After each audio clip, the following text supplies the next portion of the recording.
And I'll go on the phone version to double check our audio because Stuart, OBS sometimes doesn't tell the truth when it comes to audio levels. So I gotta check. So I'll say something, Stuart, and then you can talk to the people in my stead. No. Hi guys, sorry we're late. Had a little bit of a Skype issue on my end with my camera, but it is now resolved hopefully, and yeah, we're here, and hopefully everything sounds good and looks good, as good as we can sound and look. But yeah, we are here to talk about another episode. Yeah, we're jumping all the way post the equivalent of 9/11, into post 9/11, and a very un-sci-fi episode, you could argue. Yeah, absolutely. This is just a people episode. Yeah, but it's good. It's very well done, especially when you know the characters that we're talking about. 3 stories, one very kind of not very detailed, not very long. The second one a little bit more so, and then of course the main one with Picard. So some interesting aspects to this one. And I certainly appreciate that. Obviously, we aren't doing these reviews genuinely like a first watch, because there's so many things. This wouldn't make sense if we're generally going from season 2, episode 10 to 3 to this wouldn't make sense. So obviously, although I've only watched this episode once, so this was pretty much like all of the dialogue. I knew what was happening in it, but none of the dialogue I knew. So it was really a first watch for me. So let me just share so people can hopefully join in on our review of my first watch in essence, and you talk to the people. Bye-bye. Yes. And I gotta say right off the bat, Jarzy has got it right. He puts in a $2 super chat and says, "Don't be a dick. Give that like button a click." I love that. It's great. Make sure you hit like, guys. And if you want to help out the chat as Jarzia did, or help out the channel as Jarzia did, super chat is a great way to do that. It gets your comment read, your question answered, because it shows up in a little separate window, and it's all pretty and colorful and beautiful, so everyone else can see it as well, and it does help us out. So hopefully you guys are up for super chatting. If not, there's other ways to help us. You can go help us on a monthly basis, Patreon, or just clicking some of the links down below, either to Teesprings. I've got some really cool Trekyards merchandise down there, or heading over to trekyards.com, clicking the donate button, or just using PayPal. PayPal is another way. All the information for that is down in the description below of every video, so make sure you guys check that stuff out. Great way to save yourself some money and get some cool stuff in the process. You can get some Eagle Moth stuff at discounted prices, so definitely worth a look down there. But yeah, so yeah, this one's kind of a departure from what it's from Star Trek, kind of a little bit, but it's really a welcome change. The writing was very interesting, and looking forward to talking about it. So yeah, Jeff and our newest admin or moderator Brian is here. Brian, welcome. Good to see you. Have a wrench now. You can actually help out, and you're fantastic. So thank you for joining. But yeah, Jeff's sharing the links that we need for PayPal and stuff. If you want to send us that way, is also welcome. So.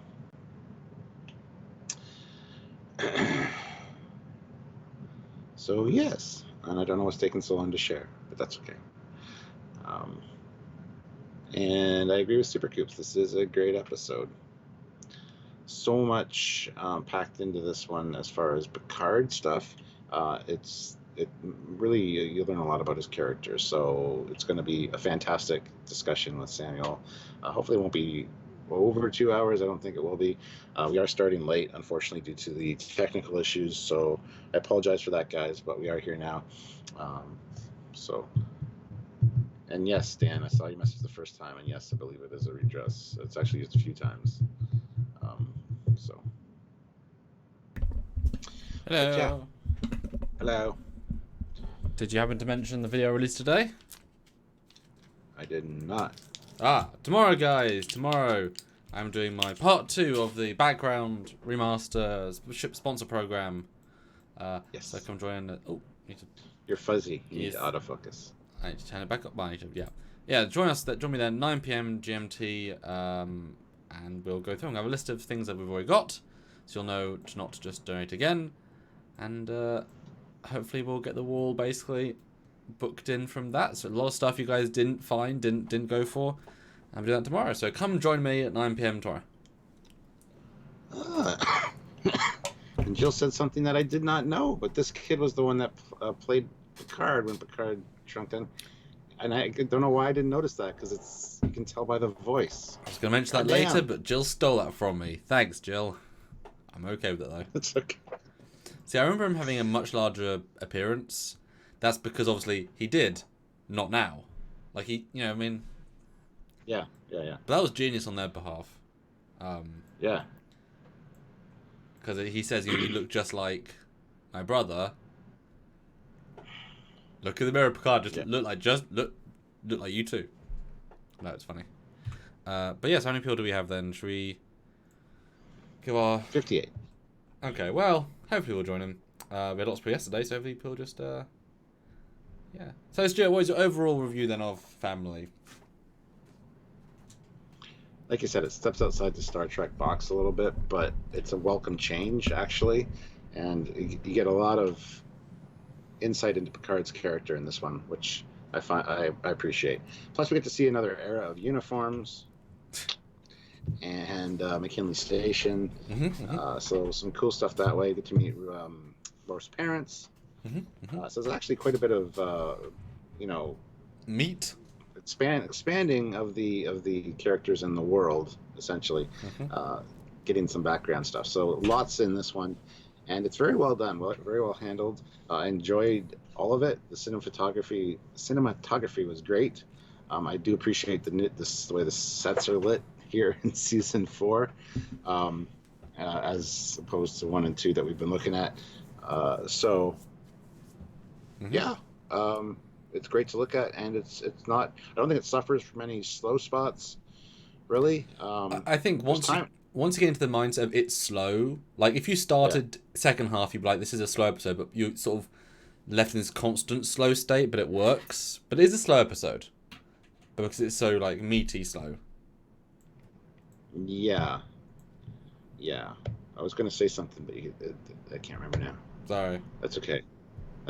And Jill 47 is right. Marie did not die in the fire. I thought she did originally, but she did not. Just Renee and Roberta. So it's just them.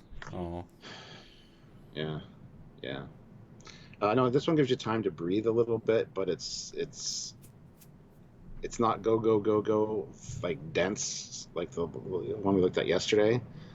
It's very much, it gives you time to breathe, but it works in the context of the story. So I think it's fantastic. So that's my idea. That's my thoughts on it. It's a good episode. And this is one of those very few, where it feels like a continuity-based narrative, and obviously it uses it, like it embraces the nature of, well, we're going to talk about continuity here. We're going to go all out. Like, this is one of the ones we get to actually link to everything else. We're going to throw everything in this, and it certainly is a kind of, it feels very different because of that.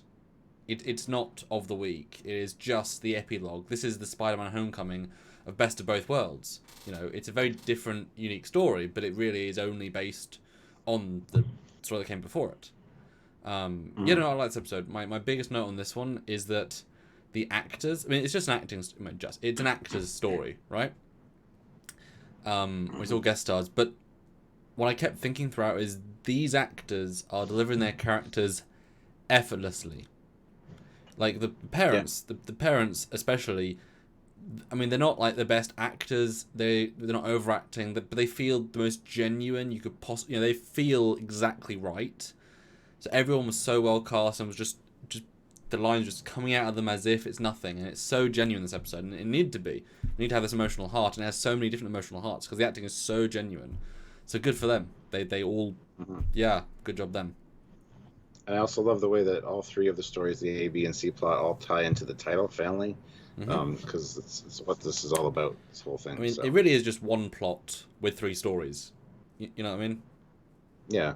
It's all about coming to terms and learning and being better than before, and no, it's good. It's good. And where's Leah's in it? I forgot he was in it. Yeah. But let's just get into it. So great opening and establishing shot. You see the Enterprise at McKinley Station, and it is going through some repairs. Yeah, it's a hell of a good establishing shot. Although I wish they'd added the remastered like space docks off to the left, because it feels so empty. Like, this is Starfleet. it does. Yeah, like it feels really empty, and it really shouldn't do. Small thing, but you know, the shot's great. Yeah. It's so 3D, but it's missing the depth of space. Yeah. Yeah. Yeah. Tom Zeros 48 puts in $5 Canadian. Thank you. Hello guys, I found this episode even stronger to watch, knowing Renee and Robert will die. I found it even more poignant. Absolutely. And I already read Jersey's. You missed it because it was like, if you don't be a dick, give the button a click. Yeah. But no, yeah, I agree. Like I said, this is the first time I've watched it since I watched Generations, pretty much. So yeah, absolutely. Although really, them dying was so irrelevant to that story. It could have been so many other things, you know. They didn't need to murder them just because. It wasn't really about that, and didn't really have the same weight as it could have. So that was a shame. Like maybe if they'd had like Marie beam aboard and she was the catalyst, and you know, do it in a more personal way. Mr. Captain 93 says this is the only episode where the bridge is not shown. Maybe. Interesting. I hadn't considered that. I mean, really, very little sets-ish. It's all very enclosed set like video. There's no like big expansive setup shots. It's all very, yeah. Well, you say that, but there's a vineyard. I mean, of the ship. Oh, of the ship that we've... It's about the bridge. All right, so moving to the conference lounge, and again, this is great because you can see McKinley Station just outside the window. I hate when there's like supposed to be something outside and you don't see it. So this is fantastic. And the phaser upgrades are complete. They just fought the Borg, so you know, gotta upgrade those. So talks to Worf and says, "I'm looking forward to meeting your parents." Say what? Yeah, I wasn't aware that they were on the visitors list. Is there a problem? No, not really. I like the scene a lot, and it's really the only... Is this the only Riker scene? This is, isn't it? In the entire episode. Yes, he's mentioned later, but he's not seen again. Yeah, boy is he mentioned. This felt a bit odd though. It's like, surely they have to ask permission to be on board, and surely you'd like he'd be informed like directly. This is the flagship of the Federation after an invasion, basically, and it's been refitted. These people, while parents, would have to go through quite a lot of security measures to come here. I would assume that Worf would be the first one to be asked. So I find it quite unrealistic that he's caught off guard. Like, do you know your parents are coming in 2 hours? I wasn't informed. Well, you should have been.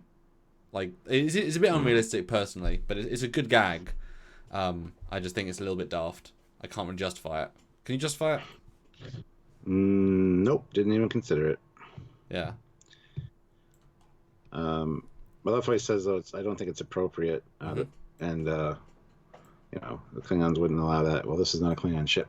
Yeah. Says Riker, so. And I had also forgotten that this was post his dishonor. So there are, you know, that's the thing. Why did this not in order? You do lose all that resonance. You know it happened, but you don't feel it, or at least I couldn't feel it. Because I'm trying to really like relive it again. So I look forward to it. Yeah. Then we get Picard kind of daydreaming, staring into the mirror, and Troy's talking to him. She's asking where he's going. He's going to Havre, France, my home village, or his home village. I appreciate village, not town. So it's a subtle touch, but it's appreciated. Yeah. And she says, "I'm doing fine. You know, I'm healing." Fine. She says, "The injuries are healing. Only the ones you can see in the mirror, though." Yep. So. Yeah, it's a nice tactful scene. Absolutely. And I got to admit, I like the costume upgrade for Troy. It's got way more personality to it. Yeah. And Troy gets quite a lot of little bits to do in this episode, which I appreciate. Yeah. But I mean, this is the one where counselling is needed this episode, so it makes sense. So good for them. I love how she questions why he's going there, and he's like, Well, what better way to find oneself than on the streets of one's home village? Um, so, I mean, I don't know why she's exactly questioning it. Well, because she knows him. She's like, well, I've read up about this. You've not been home in 20 years. You don't like your brother. This is out of character for you, and that should, you know what I mean? Once you go off the track of what you could do, what you would do, she's sensing in him. I mean, she's also obviously sensing in him literally because she senses emotions, but she's sensing. What I got from it is that she's like, you're not sure what you want to do, so you're going back to the start to see how you feel because you don't want to do anything you would normally do. You want to be out of the loop, you're not going back to Riser, you're not going to a Starfleet relaxation place. You're going as far away from everything as possible, and that's not like you. That's how broken you are right now. You need to literally go back to the start, and he doesn't even know why he wants to go there properly. He thinks he does, but he's hiding it. Because I think he's actively thinking this scene, or at least he's actively emoting in this scene that this might be it. You know, in a moment he doesn't take his books, which I can't expect him just to pull all the books out and shove in his bag and leave.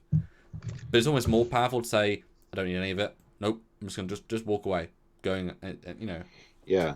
Well, that pause when he's leaving the room just to look at his quarters one last time, perhaps. Yep. Was palpable. Well done. Yeah. It's underplayed, but it is definitely there. Yes. Jeff Jacobs puts in $2. Thank you. 50 and 15. Nice. Again at 100. Hashtag don't be a dick. Like Spike. 50 what though, Stuart? 50 likes. Click like, guys. That's important. 88 of you here. Everybody click the like button. Sam, I assume by personality meant cleavage. Nope, I meant personality. He meant cleavage. I meant personality. I did. Yeah. I got some good screenshots, which he hasn't shown, but that's okay. Here's a screenshot of Planitia, or McKinley, which is off center for some reason and looks kind of not good. There have a couple of weird shots here that aren't quite framed properly, but that's okay. All right, so we get down in the transporter room, and he's like, "Well, they're not there yet, but my mother is never on time. It's so human." O'Brien says, "You know women, right?" And it's like, ooh, ooh. Or parents in general, yeah. Yeah. Or he should have said, "Oh, you know, Russian women and parents core." It's like, come on. Yeah. But it's a cute scene. I like his, because he says, you know, the sooner why aren't they not here? The sooner they're here, the sooner they're gone. Just very Worf way of saying it. It's like, I look forward to seeing them, but the sooner they're here, they'll be gone sooner. By 10 seconds. It's important. Yeah. And he smiles when he sees them, which is great. They walk down, and like the first thing his dad says to him is, "Oh, you've put on weight. But it looks good. Looks good on you. It suits you." And that's a nice play on what you think that means. That shows you that they're very honest. But like that changes the paradigm quite quickly. It's like, oh, okay, you're that sort of parent. That's nice. Yeah, my dad says that too. Looks like you put on some weight. Thanks, Dad. I'm well aware of that. But thank you for pointing it out. But then he goes over and shakes O'Brien's hand, says it's always great to meet a fellow Chief Petty Officer, Sergei Rodchenko of the formerly of the USS Intrepid. Although, Stuart, did you notice how he notices that O'Brien's a petty officer despite not being a petty officer rank, and therefore there's no way of knowing he's a petty officer because he's not in DS9 yet, the petty officer rank pips. Yeah. Well, he's got all the specs and diagrams on the Galaxy class vessels at home. Maybe he knows the crew roster too. No, it's just a costume glitch. They haven't decided to give him the correct pippage yet, because at this point he's a lieutenant apparently. But I love this. I love it. It's like good call out. I didn't even notice that, so thank you. Wait, because it's such a call out. It's like I because he doesn't know him, but I love this idea that once an engineer, always an engineer. It's actually really sweet, and he's just the right amount of interested, because honestly, I mean, this is a big deal. Like my son is working on the best of the Galaxy class. I want to see it. Show me the warp core. What is the warp core? He wants a full tour, but Worf's like, well, we're undergoing repairs, so I can't give you a full tour. And then the mom's like, now you agreed not to embarrass him. Besides, we came to see Worf, not the ship. Well, because he embarrasses him because he asks, well, maybe the Captain Picard could get a special dispensation. And it's like, shut up, son. Shut up. It's great. And not a banned account puts in $1.99. Did writers not originally know Worf's backstory? I don't know what he means by that though. Well, they didn't know it fully. I mean, it evolved as they went a bit. Yeah, he was just his parents died on Kittimer and he was raised by human parents. Yeah. But they're Russian. Mm-hmm. But it's a really nice unit. I think, like I said, these guys especially are effortless because they're not overacting, they're not underacting. They have this shows you how quickly, if a guest star's done right and written well, you like these people within, 6 minutes of screen time by the half, more than like any of the Discovery bridge crew except maybe Saru. You know what I mean? This is how you write people. Really good job with these people. Yes. Like, stark contrast of quality writing. And that's all that can be said throughout this whole episode. It's all very natural dialogue. Yep. None of it feels written or forced. And this stuff should, theoretically, given how, like, people it is. No, it's great. And I'm sure Michael Dorn loved being... Because he's playing off-brand here. But still trying to harness that, wharfiness. But also, this is... I mean, you always change when you do your parents. But he's not changing that much, which shows how much he was trying to keep the Klingon side when he was young. Like, he's almost... Yeah, no, it's interesting. Interestingly played. Yeah, because later they mentioned he never wanted human food. Everything had to be Klingon. Which I find that a little bit sad, but yeah. Yeah.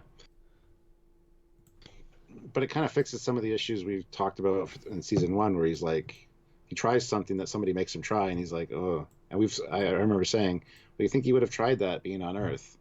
But retcons that a little bit. I buy that. I like that. That's good. I like that. Yeah. So next shot is a great shot of Picard walking down the laneway. Really beautiful scenery, actually. And the leaves are rustling beside him. And oh my god, it's a highwayman. A robber. I don't understand the whole "you're my nephew, Jean-Luc." You're my nephew, Jean-Luc from Starship Enterprise stupidity, but whatever. It's awkward and unnatural because they established that they've never met these people. Like, he was here 20 years ago. This kid is not 20, and he's met the wife for the first time. So they've never met before. Yeah. Now, I'm sure they've sent, like, pictures. They know what everyone looks like. That's fine. And they've probably talked via subspace radio. I mean, but they say thank you for the communiques as if they're sort of like emails from the mum. I doubt the child is actively calling him. So this felt like as if there was maybe even a scene cut, which seems ridiculous because there can't have been. But yeah, this doesn't play well. It should have been like, well, anything but this, honestly. And the kid's fine. But like, he's a bit off, but he's fine. But yeah, it's a weird joke that does not work. But I love the whole, you don't seem so arrogant? Yeah, my dad calls you arrogant. What does it mean anyway? Arrogant son of a bitch. Yep.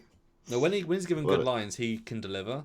That's great. But the joke doesn't work. Although the joke's funnier when you think he plays young him. So, and you're my uncle. Well, it's funnier after the fact. Yeah. Not a band account puts in $1.99 and says Klingons eat humans. Didn't young Worf crave human? Do they though? Boo. It's a solid boo for that. Yeah. I thought it was odd too when he meets Marie. That it's the first time they've met. Mm-hmm. I thought that was really, really strange, but good to finally meet you. He says. Yes. And well, it's very warm reception. It's double because you don't. By the way they're communicating, it doesn't feel like that, but it's double symbolic that he is basically repressed. Not ignored, but I think repressed is a better word. His past. He moves forward out of this, and so he's never come back to meet this family. And that's what I kind of wish they would dwell on a little bit more of him saying, "You haven't visited. What now? Now you need us. Now you're here." They kind of, but it's the future, so you want to be more nice about things. But they kind of, they're a bit too accepting. I think obviously it's her saying, "What's the guy's name? What's the other guy's name? The brother." Robert. Yeah, I think one night she's like, "Oh, Robert, yes, darling. Jean-Luc sent me an email. What? Yeah, he wants to stay with us over my dead body. I've always said he could do it. What? Yeah, and he's doing. Like, I can imagine she's just like, it was her idea. She got it done, and she gave him no choice. I think she's that sort of lady. Not in a bad way. Yeah, you kind of get a few hints of that throughout the course of this episode. But yeah, I love how he's looking around, and she's like, has everything changed? He's like, no, it all is exactly the same. Seems untouched by time. Yep. Every tree, every bush. I half expect to see my young self running out the door. And then she says, yeah, Roberto's tried to keep it that way. It's very important to him. Picard says, as it was to our father. So you kind of get a little bit of a feel for what his father was like. I feel his father was kind of a strict. Oh yeah. Much like Robert. I can see them paralleling each other. Yeah. So he wanted to get out of the house. Robert wanted to. Yeah. We get into that later. But yes. But I think he's almost not remorseful, but he almost resents in a small way that nothing's changed. Like, he's changed, his life's changed, the universe has changed, and this fucking house is still the same. You know what I mean? It's not that mean, because it's the future, everyone's more advanced, but you kind of get that vibe, at least I did. It's like, this is, should have changed a bit, you know? And probably it's all symbolic of, I would like to be friends with my brother, but if he hasn't let the house change, he hasn't changed, I don't think we're going to get on. So it's a sign of things to come. I think that's exactly what, I like that you said that. Yeah. Totally buy that. And this is meant to be the same vineyard as Picard, even though this one burned down. It's the same vineyard, just different house, I think. Yeah. So it could have been in a off building that burned down. It might not have been the house necessarily. I mean, it was 15 years since Generations to 20 years. I mean, there's, it doesn't matter too much. It's been a long time. Yeah. But that's why this one's especially poignant, because it's the only time he ever comes back here. So it's interesting to see the feel of this place. Mm-hmm. Oh yeah. And we get introduced to Robert, who's like, that's the most disgusting way to eat grapes I've ever seen, but what can you do? I mean, you could pull this guy right out of like a Charles Dickens period drama, couldn't you? Yeah. Wonderfully but dated look. I love how the first thing he says is "Welcome home, Captain." Yep. Doesn't say Picard or brother. I wouldn't be surprised if they actually brainstormed their relationship, like the two actors, like before they started filming, to kind of get the nuance down, like how they're going to play this. Yeah. Did you shuttle in from the village? Again, kind of poking at the technology, and that's when Picard's like, "No, I actually decided to walk." Well, it's good to see you. We generally eat around 8. I must cure this poor sick vine. I'll see you shortly. So it's hey, how you doing? Get the hell out of here. I'll talk to you later. Haven't seen you in 20 years, but meh. Oh, Paul says, bet Robert wish he has updated the fire suppression in his house. Yeah. Then the lightning would have come, Stuart. Remember? The Irish, they call it lightning. Oh.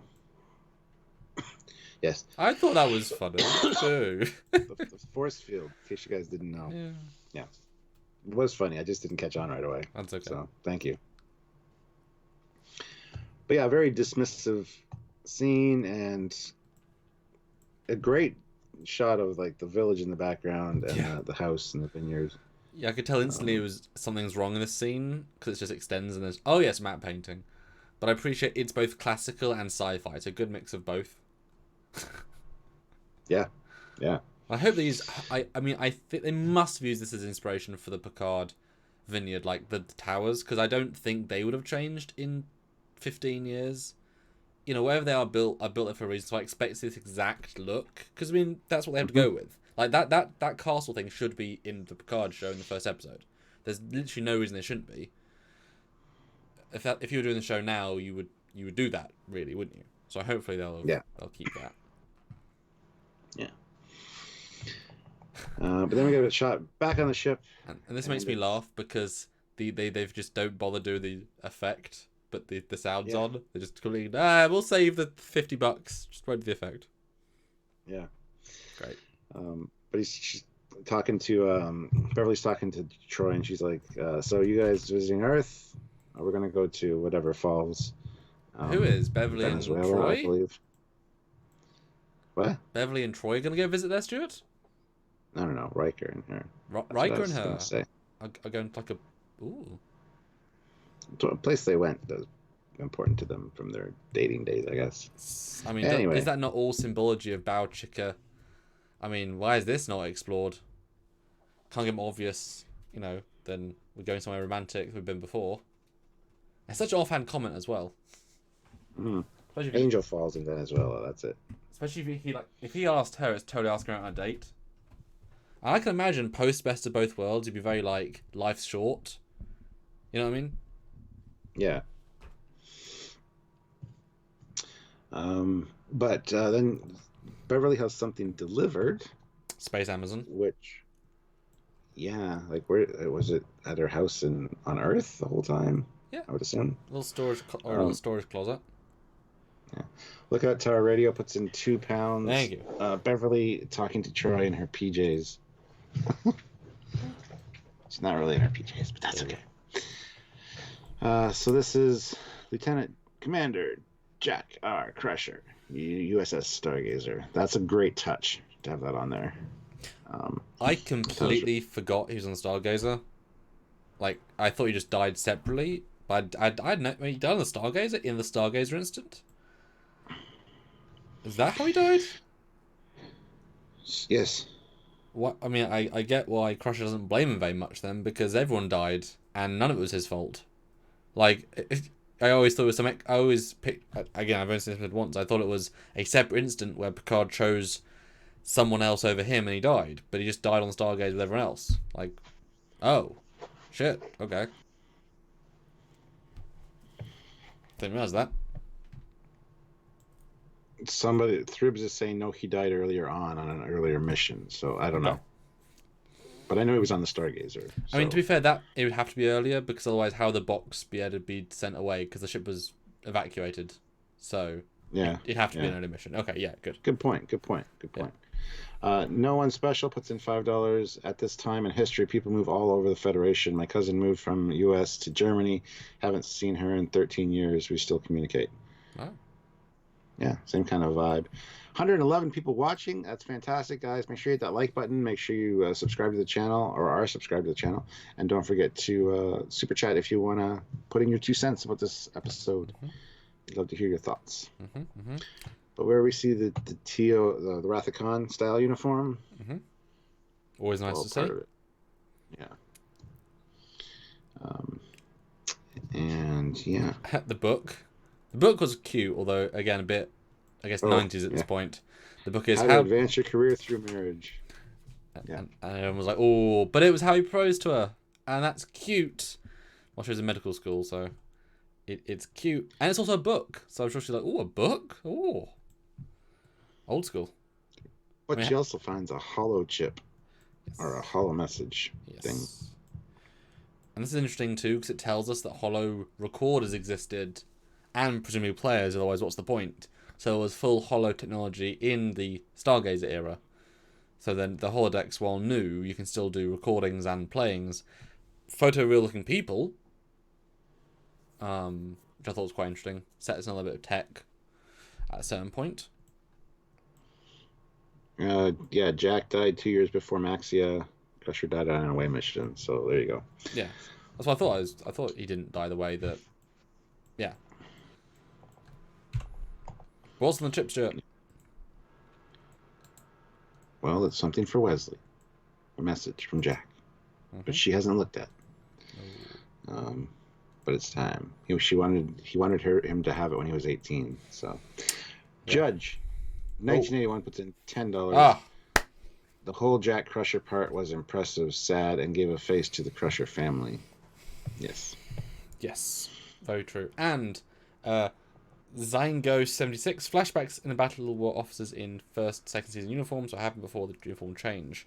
Tremendous point. Absolutely great. With basically the exact year the uniforms changed. Nicely. Yeah, that's the sort of deduction I tend to do when looking at stuff. Nice. We can't get everything.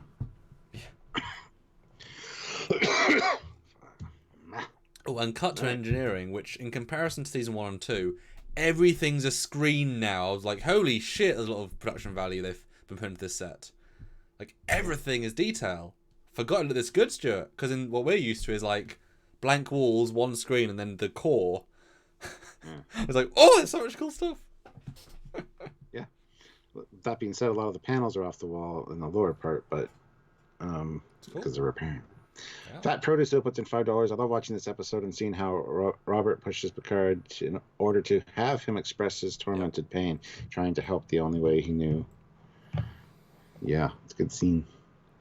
But we're in engineering, and his dad's telling a story about how when they went to the school, there was 5 orphans glaring at 5 teenage boys, all with bloody noses, and the principal just asked, "Please tell me he's the only child." And then the wife gives him shit. She's like, "Enough stories, Sergei. You're embarrassing him." But nice. Geordi's liking it. Geordi's digging it. He's smiling. He's laughing. So. No, it's cute. And then he asked to see the new engine core. He used to be a specialist on the old Excelsior class design. I like that. Talk about that. Yeah. Yeah. I love how it also says Turbolift 4 is right over there. I have all the specs and diagrams at home, as he keeps saying multiple times. He's a collector. He got them declassified and sent to him by a friend. He watched his Trekyards, is what we're saying. Boom! A couple of thoughts before we get to the second Picard bit. First of all, I mean, dude, doesn't matter what turbolift. Just walk down a corridor till you see one. They're labelled. You can't miss turbolift on the ship at all. So it's a bit of redundant, you know, and they all go to the same place. They can all go to every place, pretty much. So, yeah. Bit of a silly comment, but that's okay. Love the Excelsior joke or thing. And also, this, and also what Picard and Renee, or no, what was her name again? Sorry? Robert. Well, close. Almost. When they fight at the end, saying that I enjoyed bullying you, the fact that we've now had 2 instances of bullying, one that was, 15 years ago, one that was 40 years ago. So we can't... I don't think we specifically bitched about bullying in the Picard short. Like, that was not really our thing. But if there's bullying now, why wouldn't there be bullying 20 years from now? So clearly bullying is... You know, we haven't evolved. They set this in TNG, which never dwell on it. I just want to point that out. Like, people complaining about bullying being in that short, but it was here. So... And obviously that's Picard being... Worf being a bully, potentially, but, you know... Yeah. You know... And I gotta step out for a second, but I'll put it on the next part of the conversation and I will listen to what you're saying. All right. Alright, actually, I'll just put on the dinner scene as well, so that's a bigger scene. And let you talk for a minute. Back in a minute. Mm-hmm. Before that scene ends, though, Sergei says to Geordi, "If you have a few more minutes, so I'd like to ask you about my son." And, yeah. That's all the notes I have for that, so I must have missed something. Anyway, we got a great establishing shot of the house, and it's a beautiful house. And then inside, everything is very antique, very old school, which we, of course, learn that that's what Robert likes, doesn't like technology. But Marie says, "Oh, I contacted your friend Lewis. He wants you to contact him when you're settled." And it goes on to talk about, well, is he still trying to raise the ocean floor? Which sparks a huge debate, because I don't see the reason that the Earth should have another subcontinent, says Robert. Well, it's really quite exciting, actually, if you consider the potential of exploring a new world right here on your own planet. He's got a point, but Picard's got the heart of an explorer. Robert doesn't. He likes to stay in the past, stay in the same spot, no sense of adventure. But, you know, interesting little... shows the difference between the two of them, for sure. 127 people watching. Everybody make sure you hit that like button. Give it a smash. And don't forget to super chat if you're able to join the conversation and put your thoughts in on this episode. Samuel will be back in just a second, so I don't want to get too far ahead. But he's listening, so hi, Samuel. The mayor wants to give you a parade and give you the keys to the city. Picard's like, don't know about that. She's like, yeah, don't worry. I told him to let us know before anything was finalized. And Robert pours them all wine. And Picard tastes it, and he's like, is this the 46? Robert's like, no, it's the 47. You've been drinking too much of that artificial stuff. what do you call it? Synthahol? Bad for the palate, I guess he says. Picard's like, on the contrary, I actually find it heightens one's appreciation for the real thing. So, again, different ways of looking at things, these two, and it's got a very interesting brother dynamic for sure. Eugene puts in 500 rubles, though. Jack Crusher died in an away mission and encounter at Farpoint novelization. However, in other novels, he died repairing a warp nacelle due to cowardice of another officer. Cool. But neither books are canon, so it's kind of hard to... Well, yeah, but yeah, usually books have really cool stuff. Eugene puts in 500 rubles. I like Worf's family. The only problem I have with their portrayal is that I always expect Worf to have a cousin, Commander Ivanica from Babylon 5. Ivanova. That would have been a thing. Yeah. I can imagine that, we know that Patrick Stewart almost didn't come back. There was the question, would he come back for season 5? That's why the ending of season 4 is genuinely, everyone was like, fire could mean we kill him. We'll see. I imagine that episodes like this and moments like this that were promised. That was end of season 3, not 4.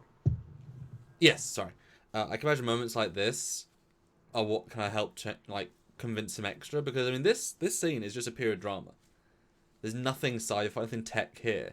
This sort of stuff that Patrick loves. At least there's change of pace. He loves a lot of things, but I mean, this was probably very refreshing. All the time on set, lighting with sci-fi things, and here it is. They had to actually just light it with candles and a few set lights, and it's just like completely different vibe. And I can imagine he was all over this scene. Well, the thing I thought about 3/4 of the way through this episode is I hope to God he watched this episode before he decided to get back into the Picard role. I'm not sure how much of his content he watches or what he remembers, but I hope he took the time to actually kind of watch some stuff. He did mention that when I interviewed him, that actually he's the sort of guy that didn't watch it at the time because he was doing it, but if it's on TV, he will sit down and just watch it because he thinks we made good stuff. He just enjoys the stuff that he thinks it holds up really well. And then obviously before the Vegas, he did say he just happened to be watching shows recently, and then he announced he's on the new show. So obviously it wasn't because he went back and watched it. So I'm sure he must have, because this obviously is the Vineyard and his brother. I mean, this is as much. I'm sure he remembers this more than a lot of the sci-fi stories, because this was like, this is acting, Yeah. But Oh, sorry. Go ahead. Well, I was going to talk about the same, but yeah, you got Subject. Go for it. UE8472 puts in $2. This episode makes me want wine. Yes, actually, I have some red wine upstairs. Might do some beef stroganoff this evening for food. So have some red wine with beef stroganoff. I think that sounds good. Yes. But this scene is long and good. It's very, again, effortless. This episode, like I've said a couple of times in other episodes, it never reaches a truly amazing moment, really ever. Like it's solid, like good the entire way through, but it's better than some of those parts. It comes because this is a good scene, but it's not like that scene. It's like it's a good scene. It's all well written and people do well. You know what I mean? But it's a very it's meant to be not an everyday scene, but it's meant to be a family normal scene, because we're trying to show Picard in the normal sense. It's not trying to be this amazing epic thing. It's trying to be something different. My dad said he watched it as well. Actually, he said that Picard is the hero, is the captain in this house. He's almost fourth on the food chain. Yeah. He's not in control of the situation. So seeing him play more an average man is interesting. I'll be right back. It is good to see, and I actually I really liked the whole Atlantis project stuff. The idea of raising part of the ocean to explore it is really, really interesting, and I like that Picard knows about it and is intrigued about it, and the debate about technology and not technology, that the brother is very much against it, although obviously he does use some of it. And they say my parents fought replicators, which tell us that they're older than they could be, so that's kind of another little indicator of time, and that everything here is freshly made, and they compliment the chef, and that the wife, married her because she was one of the best chefs in France. Oh. I actually have a bottle of red Chateau Picard. Oh. It's a 2267.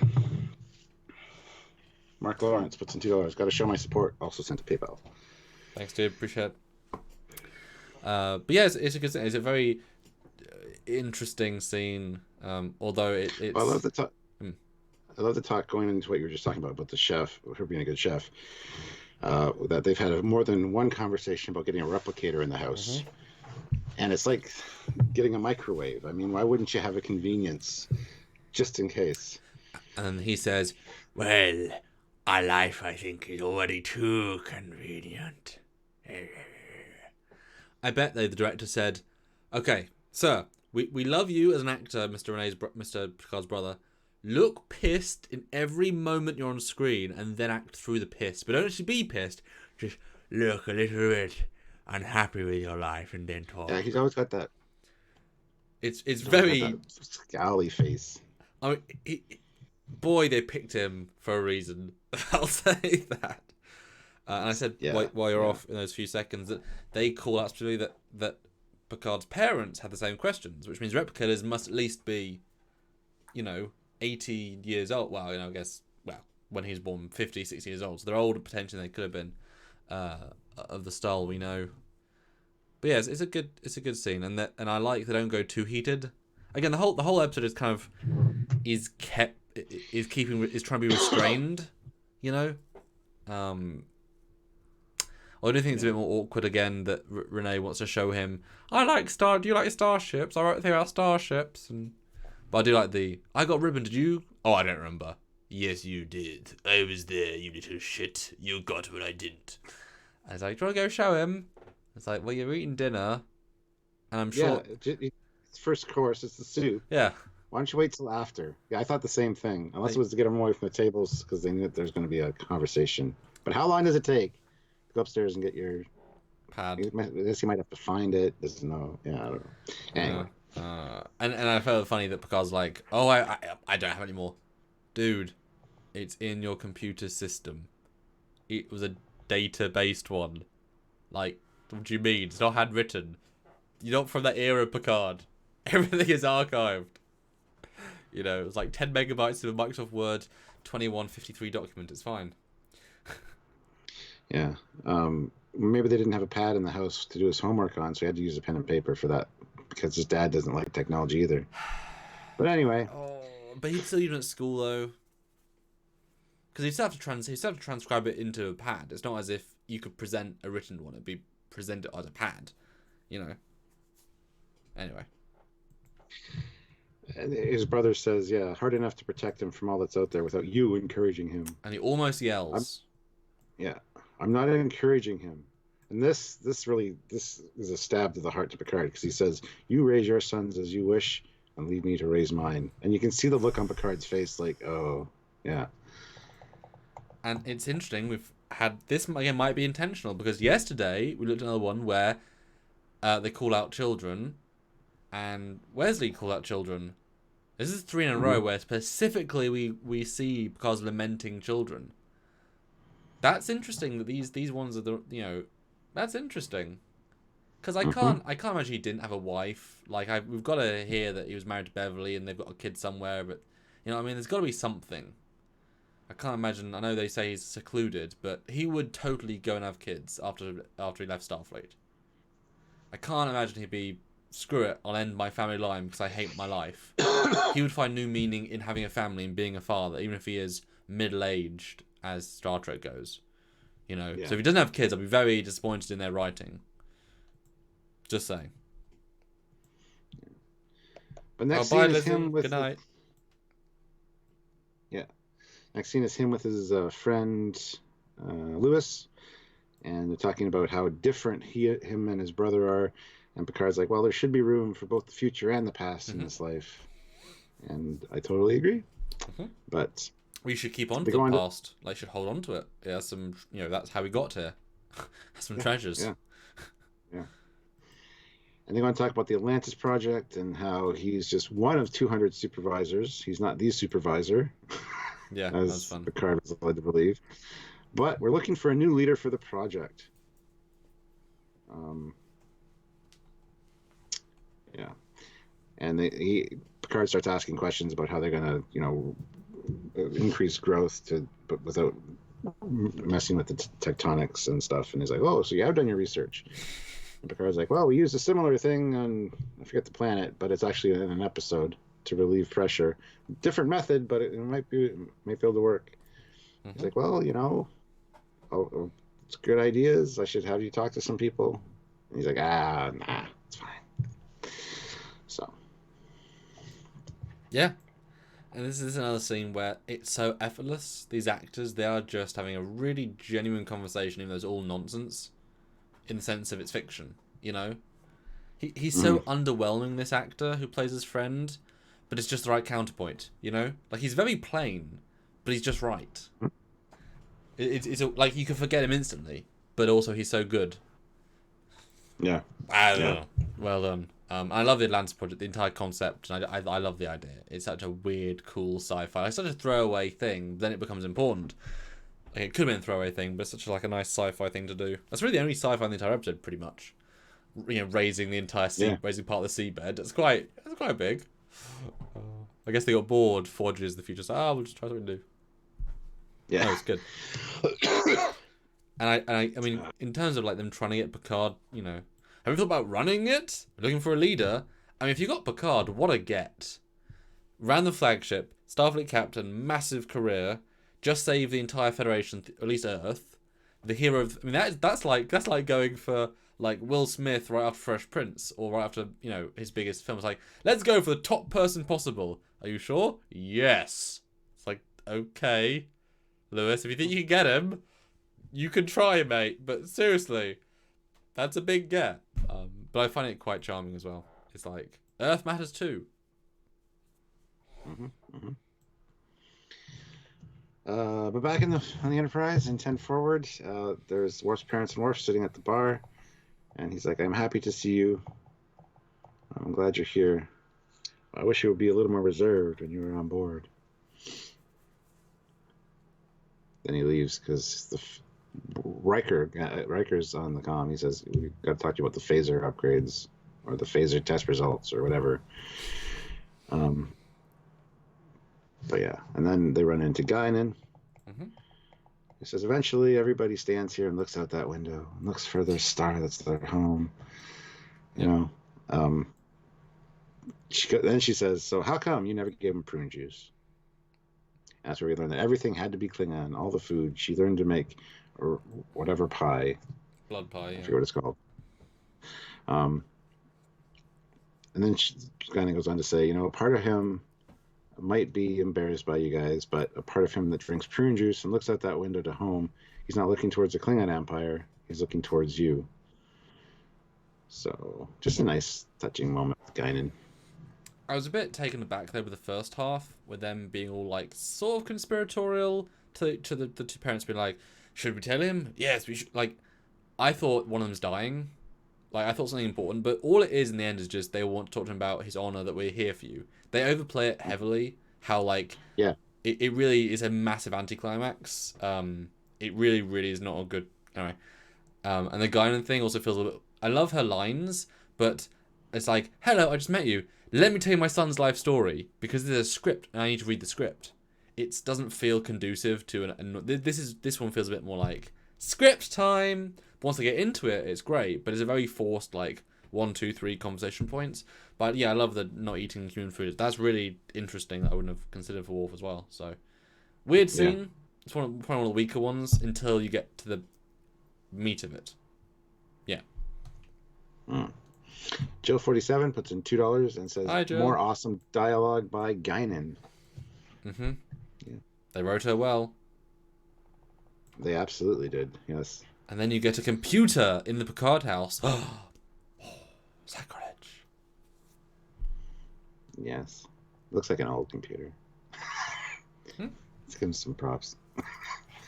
But yeah, you should see the Atlantis project, the part that they want to raise of the ocean there. So interesting. And then Marie comes in and asks him what he's thinking about. He's like, "I'm actually thinking about being director of the Atlantis project." Yep. And he's surprised.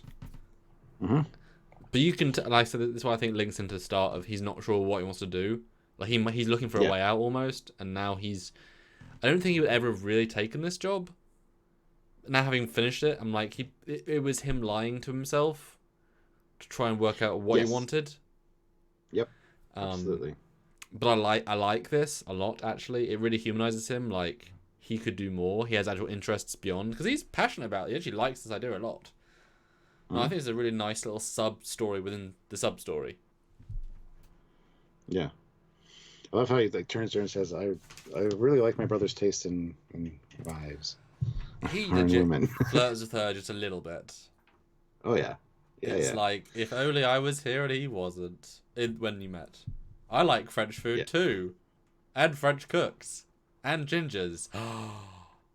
That's actually a thing, though. I hadn't made that connection before. I did.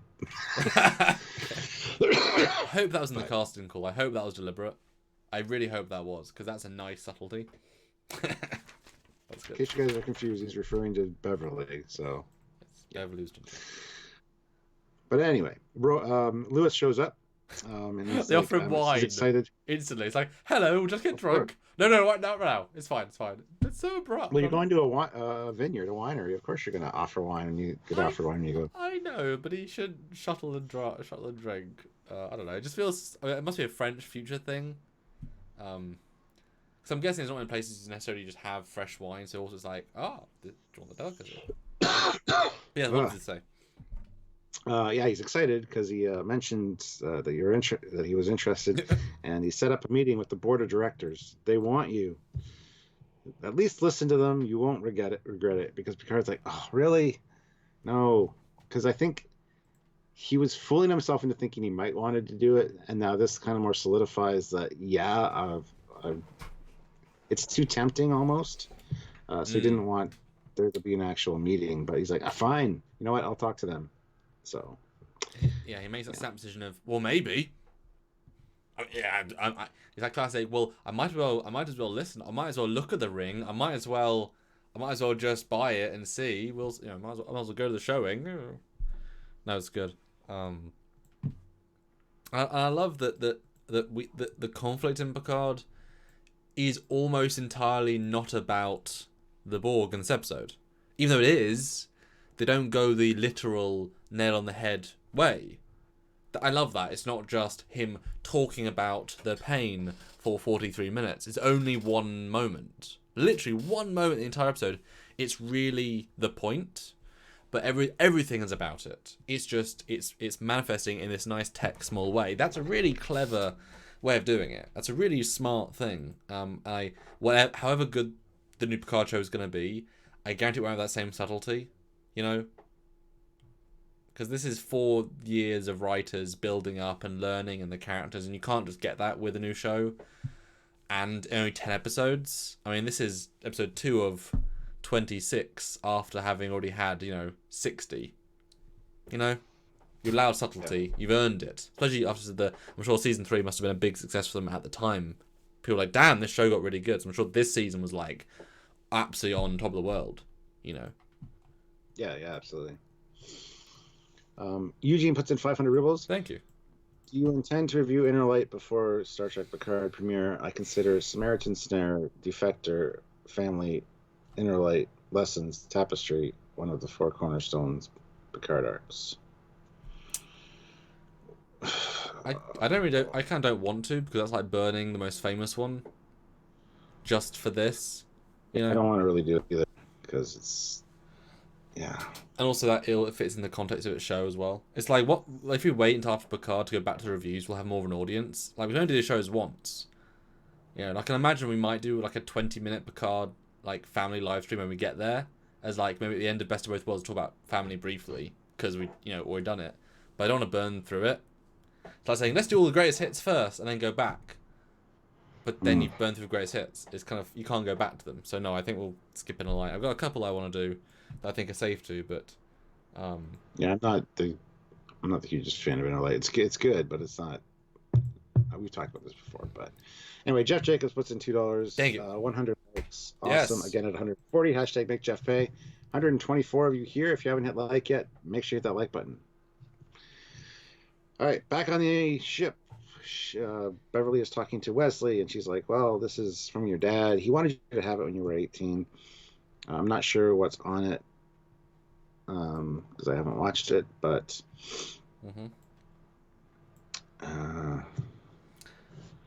that's about it."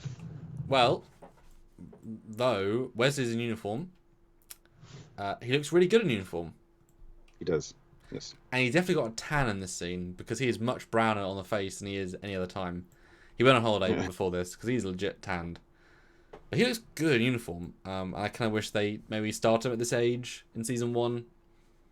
Have him be just a young, fresh, like first day on the job officer rather than pre-first day on the job. This would have been a lot better for him, I think, if it was this age. But live and learn. Yeah. Yeah. Onto Worf's incredibly weird seat. Where he's checking his hair. Yep. Okay, sure. And this is kind of fun. That seat was reused as prop in multiple times in TNG. You see it as a captain's chair on one of the ships that Dan 23 was saying earlier.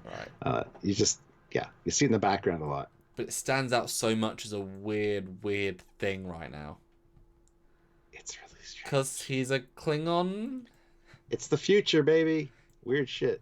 Comfy is different in the future. But to be fair, Worf, they don't like seats with comfort. So, of course, his lounge chair would be incredibly uncomfortable because he likes that. It's strategic how you have to sit on it strategically so you don't fall off. So it always keeps him on guard. Always ready when the person slams through the door. And this is nice. Yeah. I appreciate, because again, we're skipping quite a lot here, that this isn't the same crew quarters set as is the outside, because there's the Picard crew quarters set which came in first, which is the redress for everyone's quarters. This is not. This is obviously based on the Data's quarters, but more fleshed out and more whatever.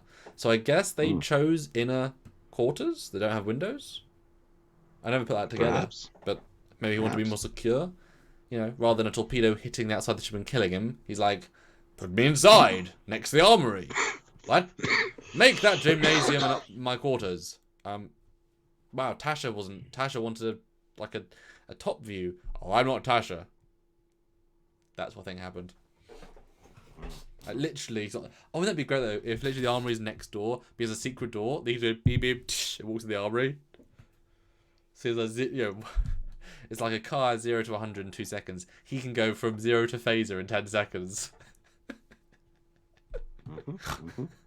Sorry. I'm not funny, but I make myself laugh, okay? You are funny. I'm in a mood. That's okay. What's the conversation about, Stuart? Yes. Well, he goes on to say to his parents that I wasn't sure that I wanted you to come, but I am glad that you are here. And then he talks about, I have to bear my dishonor alone. They say, we're proud of you. We love you. We're in this together. And that's basically the scene. That's what the big should we tell him now thing was. And it's like, really, that's really, really underplayed. Yep. It was a build up to this, and it's like, wow. Remember later where they say that they can't raise Alexander for him because they're getting too old? I was waiting for that. I thought that was this episode. I thought they're like, oh, we can't look after Alexander anymore. We're too old. That's what we wanted to talk to you about. Because that would have been a good lead into that.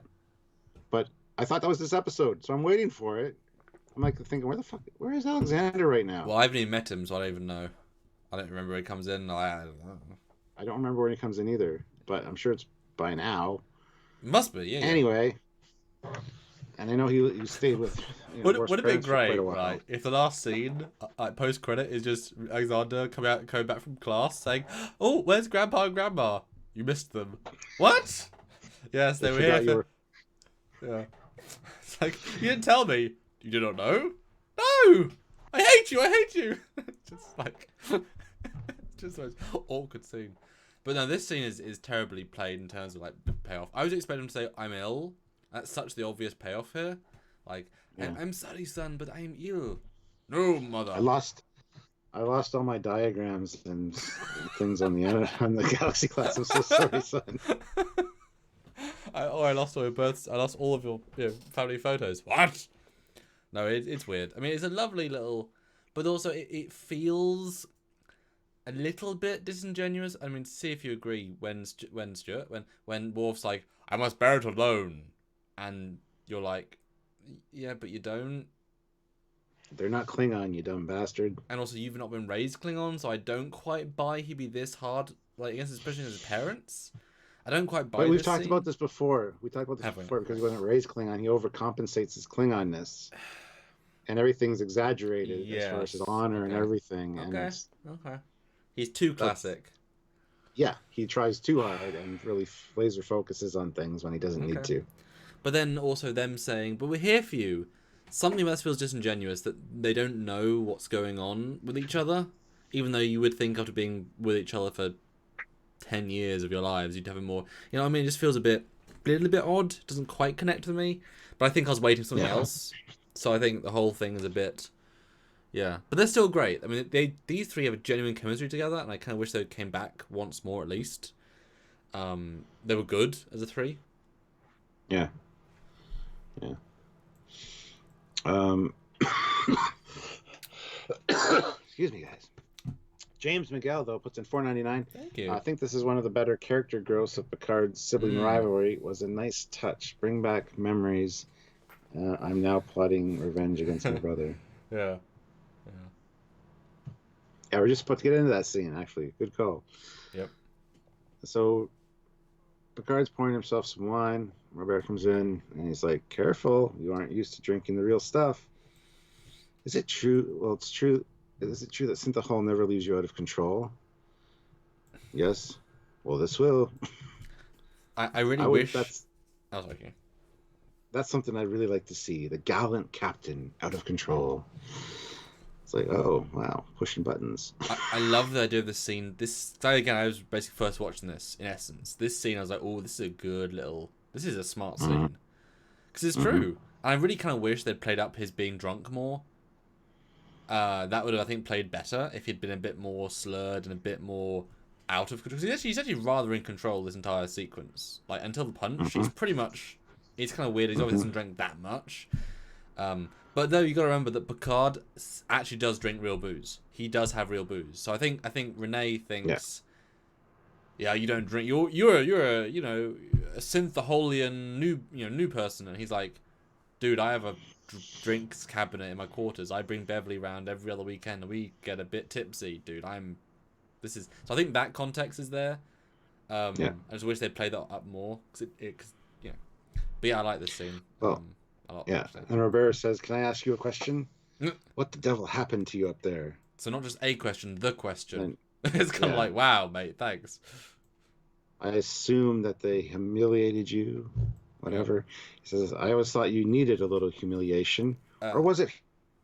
Yep. Either would do, really. Love that. It's like, wow. Love that. It's so aggressive, but it's friendly aggressive. No, it's good.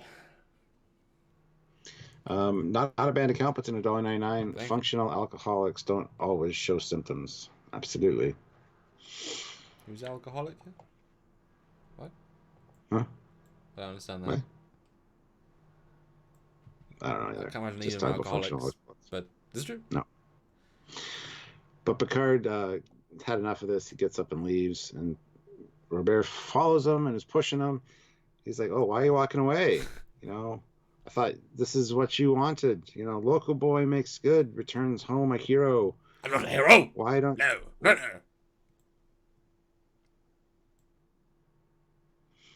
Yeah, why don't you want a parade?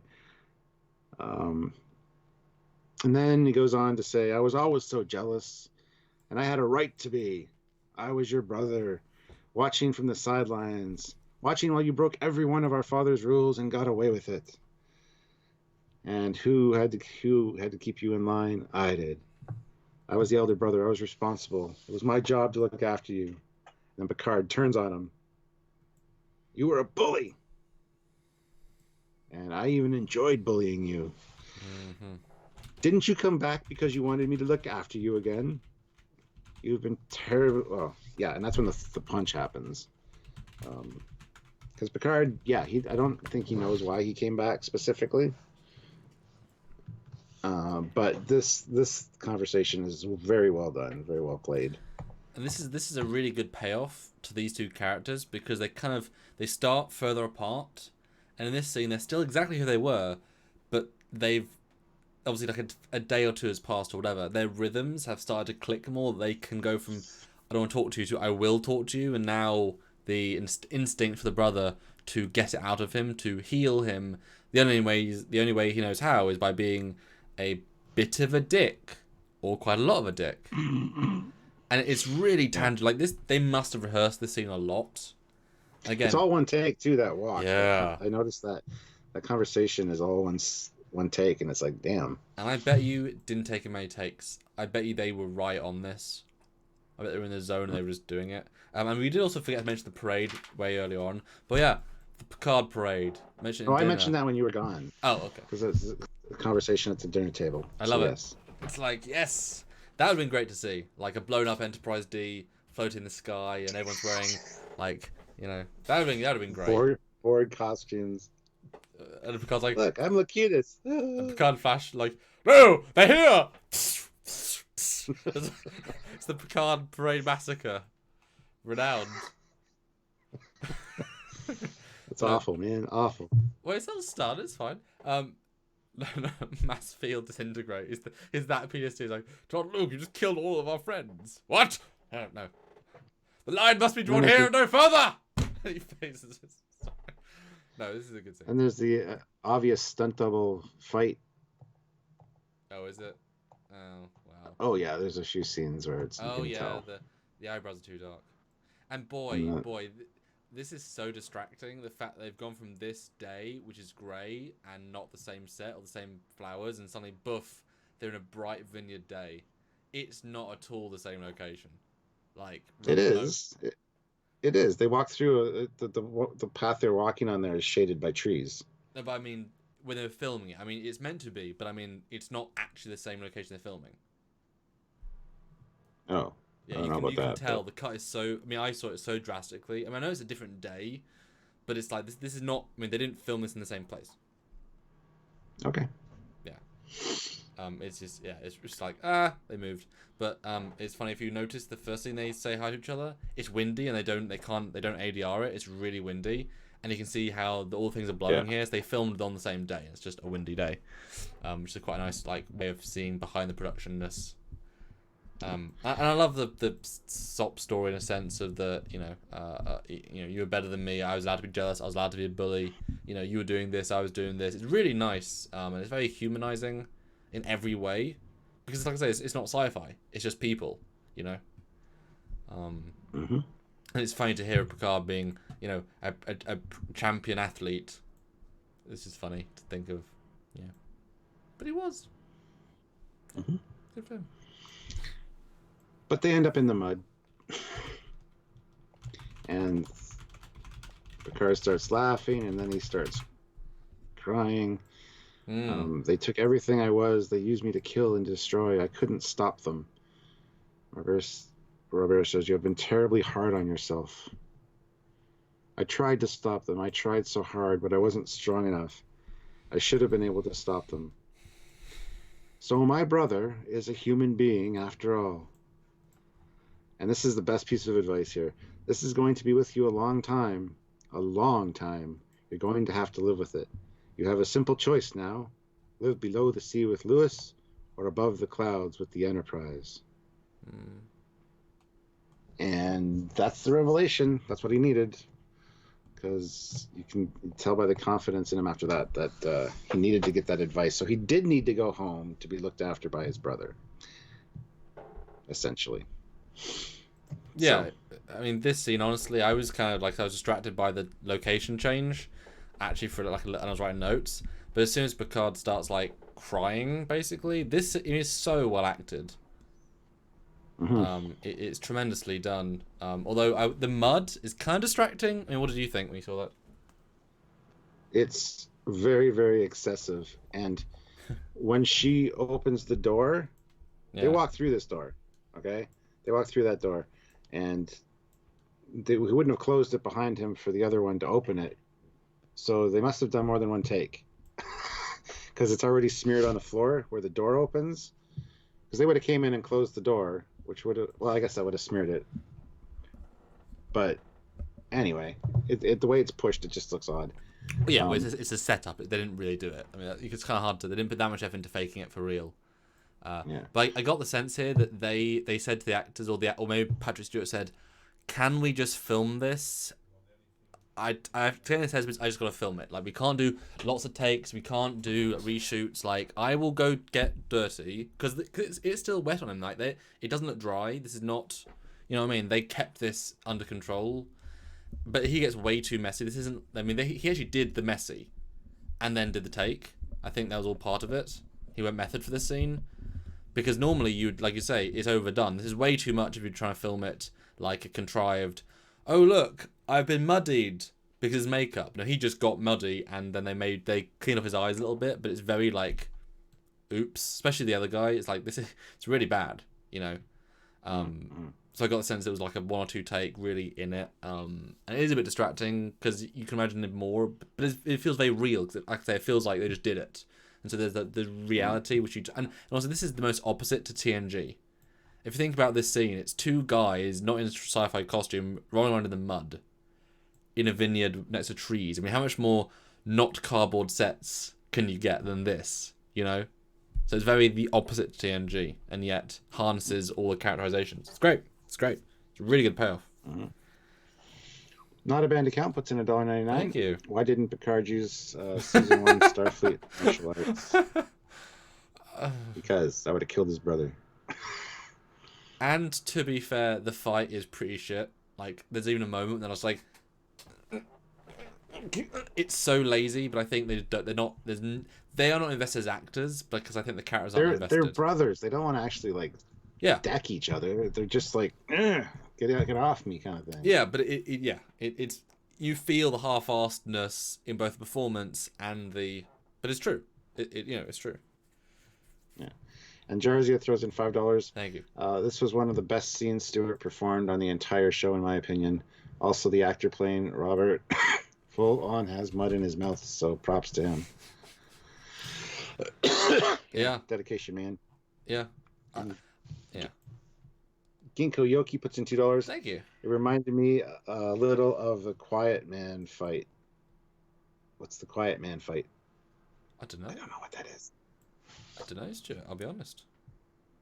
I don't either. I don't know. It was a real fight. Yeah, it's pretty much how a fight would go down.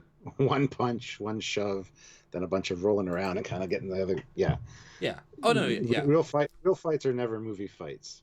Smack, smack, smack, smack. No broken noses or anything after the fact. Yeah. I just watched Mission Impossible Fallout. And did you like it? Oh, I liked that film. It was all right. Okay. Man from U.N.C.L.E. was a better movie, but anyway, yeah. And there's the chick was getting in a fight with the guy, and at the end, she would have had a broken nose, but she got a little bit of blood here, and it's like, really, you would be messed up, lady. Just anyway, enough blood. Sorry. Just enough blood. So Marie catches them in the house, and there's mud everywhere. Too much mud, and it seems very excessive. But that's all right. And they did not get their feet that messy, because as soon as they're walking back, the mud would be off their That's feet. a long path, exactly. Yeah. Yeah. And I love. Well, I fell down, and then he fell down. We both fell down.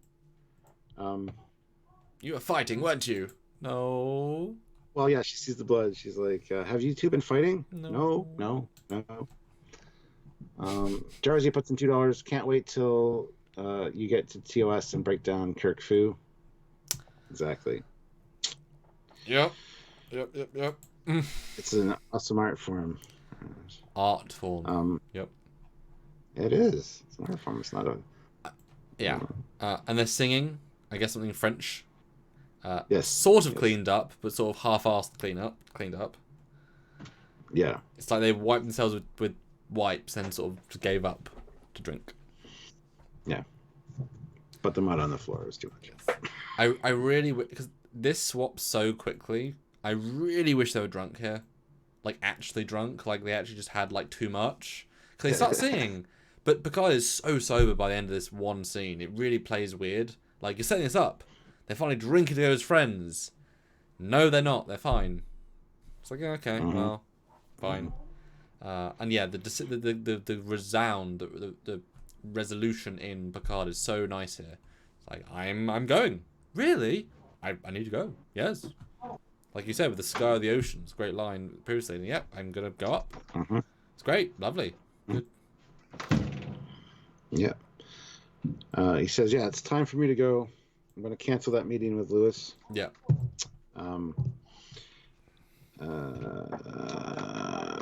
Yeah, that's it for that scene pretty much. And guys, 116 people watching, but only 112 likes. So I don't think some of you click like. I have a feeling. So if you could please click like, I'd love to see another 10 likes. So 122. Can we manage it? Stuart, what do you think? Is our fan base strong enough in the like force? They are strong. They will make us go. Good. Yes. Next scene. But we're back on the Enterprise. Wesley has accessed the holodeck and pulled up the file from his dad. And I kind of love this. I hate the uniform, first of all. I love the Rathacon uniform, but I hate that it looks unfinished the way they do this. Having no now, belt and no collar. Having now owned this uniform, which is great. Having worn it and you saw it, I had everything right, but the belt we had to custom. It was complicated, and it being flat down like Jax's, it doesn't do well on you. But as soon as a belt comes in, as soon as you put on that waist just a little bit, it comes to life. It really is the belt that sets it off. And I didn't even notice the top piece. Although, to be fair, this does link in with TNG better because they didn't have a neck. So I guess a neck piece. So that does actually make some sense directly in Season 1 uniform. And I actually said to the Communicator episodes, no one else seemed to have worked out that this is the first time the TNG comm badge is in canon. I managed to say that. And you're like, oh, I remember that. Because I was like, yay. So that's kind of cool. Sets that as another setback. So now you know it must be Stargazer and blah blah blah. But yeah, it's the least good version of this uniform, and I know they're trying to move time forward, but at least they probably should have done. I know it's a small thing. Maybe just remove the armband and put pips on the shoulder, like the circle pips. That would have been nice, like a bit more, or even give them like a custom collar with pips, like and that one more, like maybe the white collar flat and add pips. They wouldn't have linked to, obviously, the first season of TNG, but yeah, this is it's a weird, well, yeah, it's a weird non-uniform. It just looks unfinished. It looks sloppy. Yes, it is. But it is cool to see it nonetheless. And yeah, with the TNG comm badge, it's kind of nice. Yeah. And I'll say this scene is better than I remember. It actually plays better than I remember it playing. Yeah.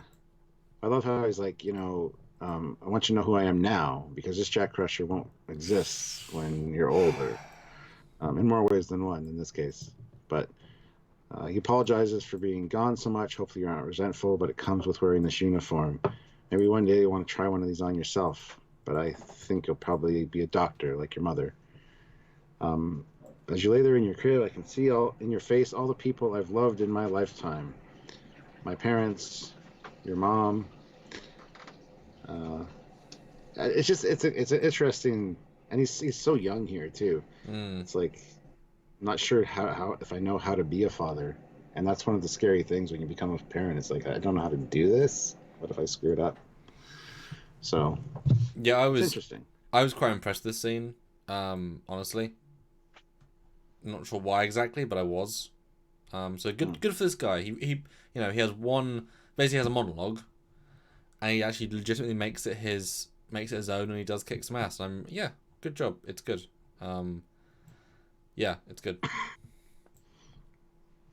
Yeah. Well, this scene especially makes me. I know it's a bit of a weird thing to wish for, but I kind of wish there's a Picard in the new Picard show, a flashback to young Picard, for whatever context reason, and we get to see a new actor play young Picard and in this uniform. So it's such a cheap and easy way of getting more canon in the show, because maybe he has a friend from the Vineyard who he knew at the Academy. Flashback to Academy, and they're both young actors in Rathacon uniform. Done. I mean, why wouldn't you have that, And then you get even more canon. They won't do it because there's no reason to. But I kind of, I would do it probably if I was, because we know he's in his uniform. It would add some fun stuff. I don't know if I want flashbacks like that in Picard though. There's already been enough actors that have played young Picard. Let's just stop now. Well, it have to be important, obviously. Yeah. And the end of the scene makes me really sad because he disappears, and all I kept thinking was, computer, reactivate program, move program to hollow emitters, make him solid, let me hug him. Be hi dad, hug. Like, he can make him huggable in like 2 seconds, and also bring it back. You know what I mean? Like, these holograms are solid, so it feels a bit like it's sad, but instantly should maybe just hug him. Come on. Yeah. You didn't think that, did you? You didn't picture that while you were watching the scene, did you? Nope. It's funny though, isn't it?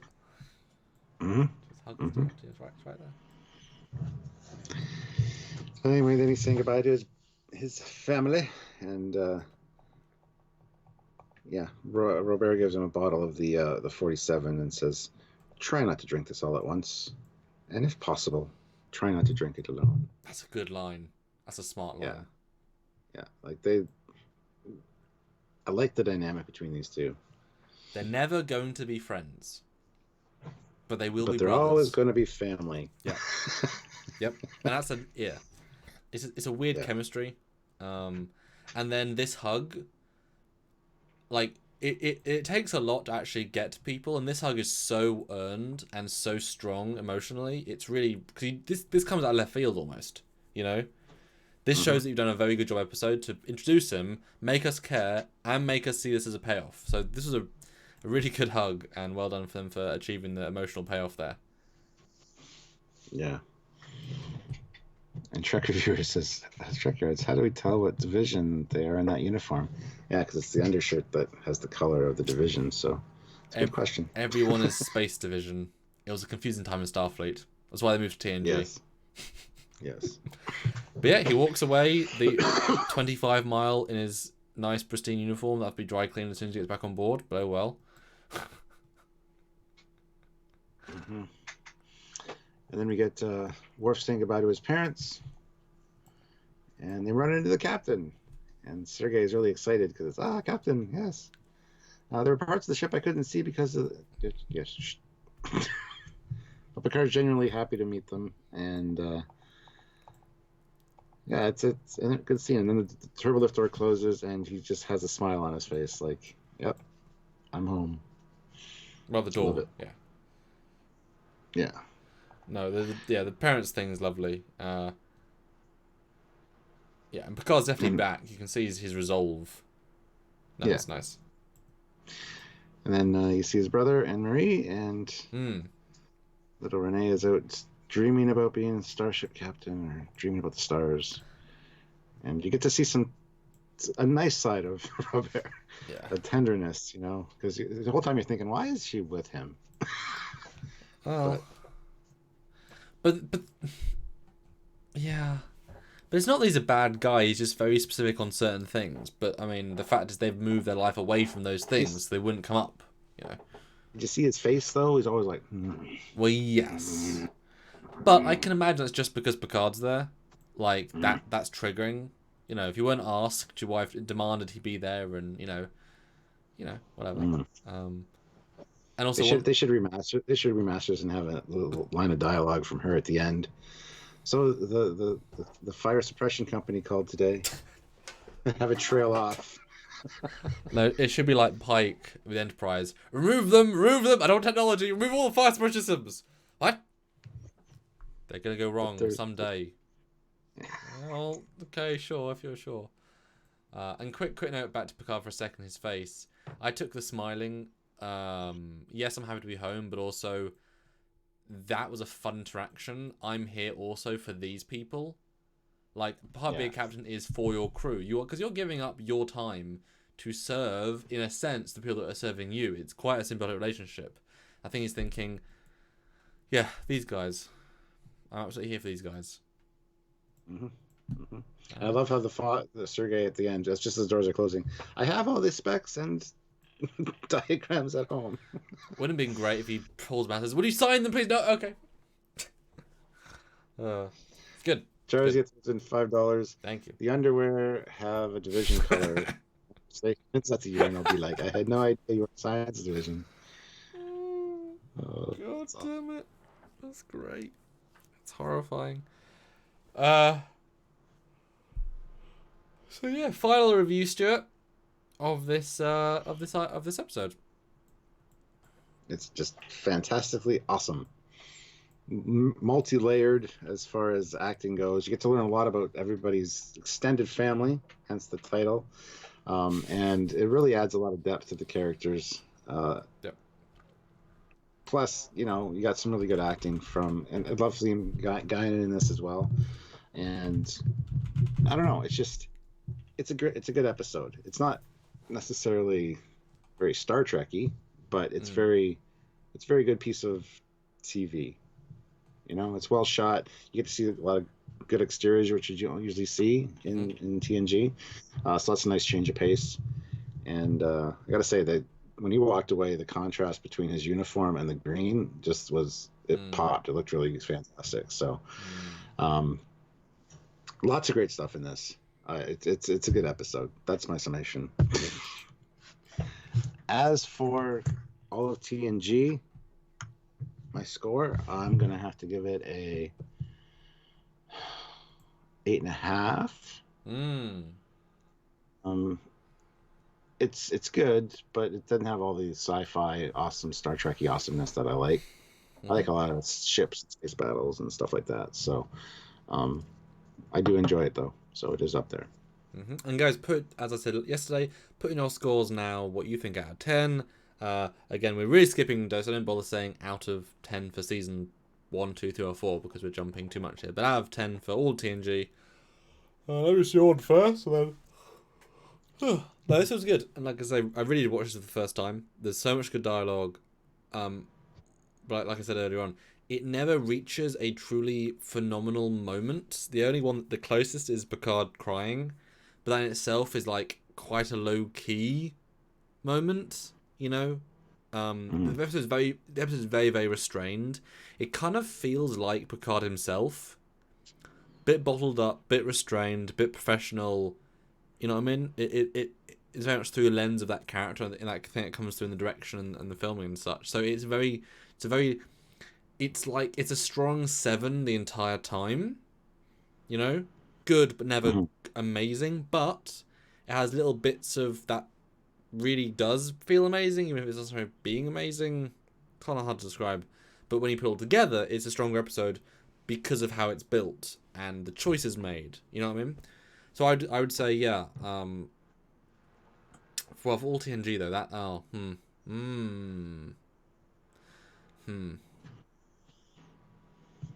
as a character piece, I'm going to quantify it because it isn't a Trek episode, as you said.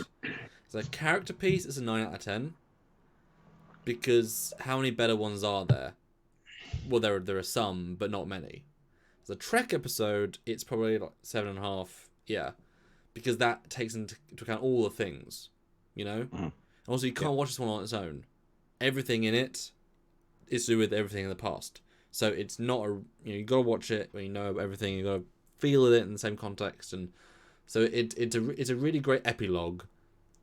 But you need to watch it almost as Best of Both Worlds 1, 2, and then this almost as like a movie. Like a 3-part movie. Yeah. But yeah, I mean, well done them. This is very mature. It's very clever. Well done them for creating it. And this was quite ballsy at the time as well, when syndication was the most important thing. But I'm sure Patrick coming back was like, they promised him, no, we'll give you a full episode after, like, we've got plans. He was like, okay, this and many reasons, I'll come back. So yeah, your scores. Go for it, everyone. Well, before we do that, Ginkgo Yoki puts in $2. Thank you. TNG needed a slower episode after both Best of Both Worlds. Yeah. Yep. Yes, absolutely. And they delivered with this for sure. And Eugene puts in 250 rubles. 9 out of 10. Good acting, but not enough to fill entire episode to 10 out of 10 levels. Interesting. Yeah.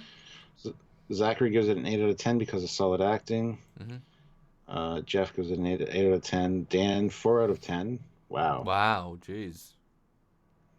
Brian Kesterson, this was one of my favorite episodes. 9 out of 10. 8 out of 10 for all of Trek. I think it's a 9 myself, says Drew. Zachary says 8 out of 10 for all of TNG. Agreed. Raj, 8 out of 10. Drew, 8.7. I'll say. Jersey said I give it an 8.5. Excellent episode. To me, Trek isn't about the sci-fi stuff.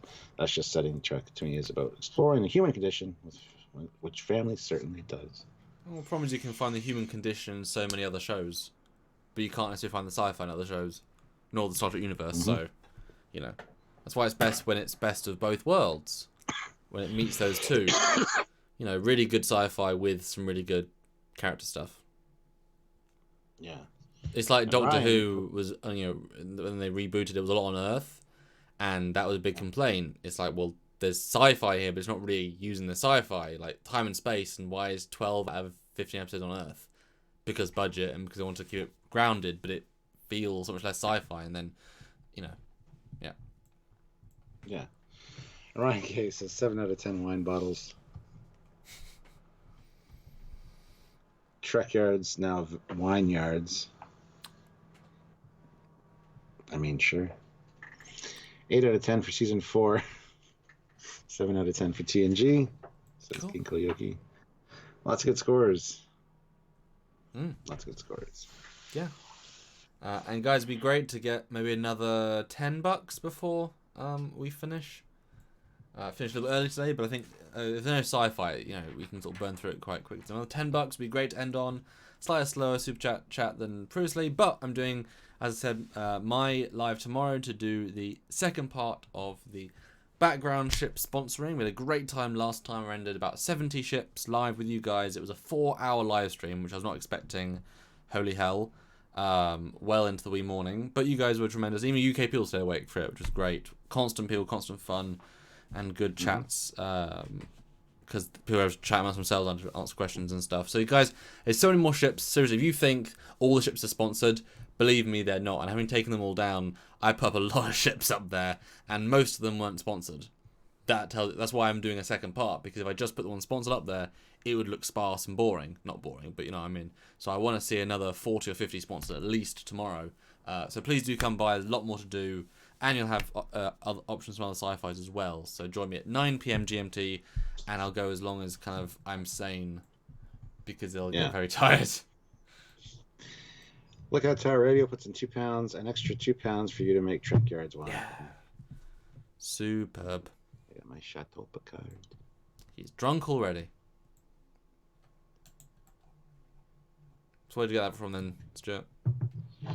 My buddy Noel brought it to London Comic Con for me. Nice. So, yeah. Nice. Yes. So $8 more, guys. $8 more. Would be super duper. What are we doing? So you're doing that live tomorrow. What are we doing on Thursday, which is the next episode? Let's have a look. So Iborg. Okay. Yeah. And then we've only got like a week. I'm away Friday as well. So Friday, Saturday, and Sunday. So we only have Monday, Tuesday, Wednesday left. So we might have to do Descent as a double parter and just be conscious of burning through it a bit. Otherwise we won't get through it. Otherwise that'll be, 2 of our 3. Do we have to do it? Is it that important? Well, it's Borg. Well, it's Borg and Hugh, so I would assume so. Oh, that's... Yeah. Okay, So yeah, that kind of should be done. And there's a couple. There's also Voyager ones. There's not many other TNG ones that I recommend. I think one other one that I can specifically. But yeah. I think the focus is on Picard, so we don't need to worry about doing Voyager or anything. And I've seen Voyager way more than I have TNG, so. Because I like Voyager. I like the sci-fi stuff. Stelzer puts in $1. Thank you. And Richard Truzel puts in £2. Live long and prosper, Trekyards. To you too. Are you grabbing Raven or not? Nope. And Training Command, yeah, but Chain of Command is just Picard acting. You know what I mean? It's just, we know what happened. You can summarize Chain of Command really quickly. You know what I mean? There's no, doesn't even change his character very much really, except the subtleties. But yeah, Borg should be good. Remind me who on earth Hugh is. I mean, I know who he is, but see Hugh again. Jarzia throws in $5. Hey. Idea for you. How about a live where we design a ship? We use super chats to vote on, or suggest design elements? Just a thought. Yeah, we've kind of talked about that before, but neither one of us can draw. So we need like a live sketcher, like a really talented sketch artist that can do it quickly, because obviously 2 hours and you make one sketch, it'd have to be constant. Yeah. And Christopher Rollins says, why is Descent on the list? It started the trend of devaluing the Borg, because it's on CBS's list, and because it deals with Data, Lore, the androids, the Borg lore, Renegade Borg, and some Picard stuff. So and Hugh's what? And Hugh, yeah, exactly. Well. So it covers all the. It covers more in Picard stuff than any other episode. So that's why. Who cares if it devalues them? I mean, it's like probably very relevant. Like I wouldn't Jacob's asked. Oh. Sorry, Jacob asked, "Are we still cautiously optimistic about Picard?" Yes. After hearing some people from the premiere and a few things, yes, I am. But I'll obviously counter that slightly with some people love the Discovery after they saw the premiere, and it's like, and we know how bad episode 1 was, especially episode 1 and 2 were really bad. So, but the other thing at that time they're biased, like new Trek, yay, new Trek, and obviously I'm sure in the cinema the vibe, like, is so interesting. Like obviously these are very dedicated people and been handpicked by CBS slightly, like they're being approved. They're going to be slightly more on the positive side anyway. And they, like I say, if you go to cinema with a bad film, sometimes the vibe of the cinema can make it better for you than if you watch it at home by yourself.